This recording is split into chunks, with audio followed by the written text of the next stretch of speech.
Have you ever pondered over the profound concept of sujud? Sujud, in its essence, is an act of obedience, much like what is mentioned in Quran 22:77.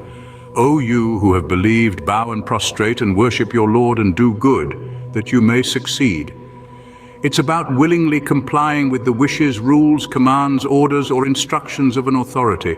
This principle is not just confined to the realm of human interactions, it's a universal law that resonates throughout creation, as mentioned in Quran 16:49. And to Allah prostrate all that is in the heavens and all that is in the earth of the moving creatures and the angels, and they are not proud. From the smallest microorganism to the grand celestial bodies in the cosmos, everything strictly abides by divine rules or laws. The sun following its ordained path, as explained in Quran 36:38, and the sun runs on its fixed course for a term appointed. That is the decree of the Almighty, the All-Knowing. The seasons changing in their due time, and even the humblest creature instinctively knowing its role in the grand scheme of things, as mentioned in Quran 16:48. Do they not observe things that Allah has created, how their shadows incline to thee and to the left, making prostration to Allah, and they are utterly submissive? This too is a form of sujud. It's about acknowledging the divine order that governs the universe and embracing our part in it. It's about aligning our will with the divine will and living our lives in a way that reflects this understanding, much like what is stated in Quran 2:208. O you who have believed, enter into submission completely and do not follow the footsteps of Satan. Indeed, he is to you a clear enemy. So when we talk about sujud, we're not just discussing a physical act. We're delving into a profound spiritual discipline that permeates our whole existence, as emphasized in Quran 51:56.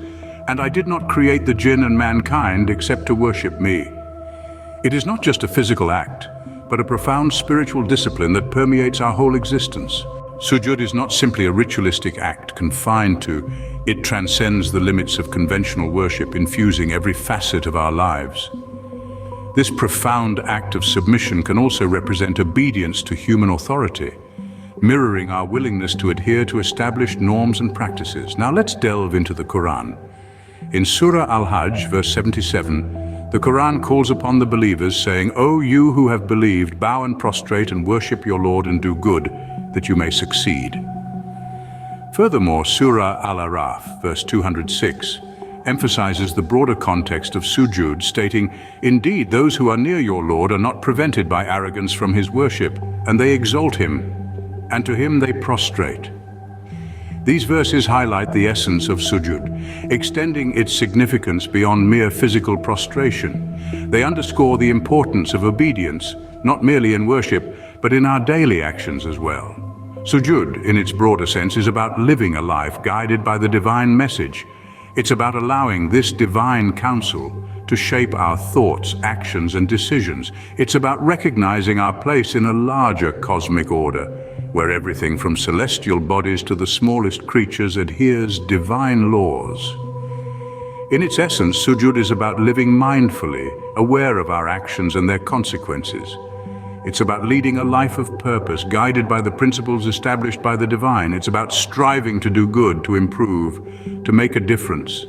This interpretation of sujud takes it from the realm of ritual to the sphere of life philosophy, way of life revolving around obedience to the divine. It becomes a continual reminder of our place in the universe, our responsibilities, and our potential. When we speak of sujud, we are not merely discussing the physical act of prostration during prayer. We are talking about an mindset, a lifestyle. We are discussing a lifestyle of obedience to the divine, a lifestyle in harmony with the universe and its laws. So, sujud is not just about the physical act of prostration, but about a lifestyle of obedience to the divine. Let's explore further into the splendor of personal sujud. Consider it as a dialogue, not with just anyone, but with the creator of the cosmos, the originator of all that exists. This is what personal sujud brings to us.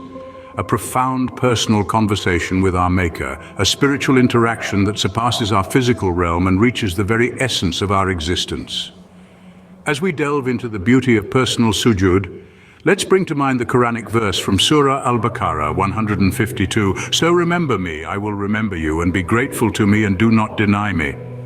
Further in Surah Al-Imran, verse 191, we find, "Who remember Allah while standing or sitting or lying on their sides, and give thought to the creation of the heavens and the earth." These verses magnify the importance of this personal bond, where our memory of the divine is reciprocated with divine remembrance of us. This mutual recognition solidifies our tie with the Maker, nourishes our spirit. Reflecting on this, when we perform sujud, it's not merely a ritual. We are expressing our obedience, gratitude, and submission to the divine power, acknowledging the divine presence in our lives, consciously choosing to align with the divine will, and living in harmony with the laws of the universe. Through sujud, we foster a deep, personal affiliation with our Maker. Surah Al-Baqarah, verse 165, which states, "Yet there are some people who take others as equals to Allah, loving them as they should love Allah," guides us in understanding that our purpose in life is more than the mundane and temporal. It links us to the eternal, to the divine. Sujud is not a mere physical act. It's an emotional surrender, a mental alignment, and a spiritual journey, as expressed in Surah Az-Zumar, verse 9. Is one who is devoutly obedient during periods of the night, prostrating and standing in prayer, fearing the hereafter and hoping for the mercy of his Lord, like one who does not? In the quiet and solitude of personal sujud, we discover peace, clarity, and enlightenment, our place in the cosmos and our connection to the divine. Therefore, sujud is not only an act, but also a lifestyle, a mindset, and a spiritual voyage. In summary, sujud is more than a physical act. As the Quran beautifully illustrates in Surah Al-Hajj, verse 77, it's an act of obediently complying with both divine and human authority. This obedience, as exemplified in Surah An-Nahl, verse 49, permeates every aspect of life, reflecting a lifestyle that's aligned with the divine. Sujud is not just confined to ritual prayer, as indicated in Surah Al-Baqarah, verse 83, but extends beyond it, becoming a way to cultivate a deep personal relationship with our Maker. As Surah Al-Araf, verse 206 proclaims, it is a universal act, observed in every element of creation, and is a beautiful form of communication with our inner selves. Through sujud, referenced in Surah Al-Fatiha, verse 5, we can truly fulfill our purpose in life and connect with the divine on a deeply personal level.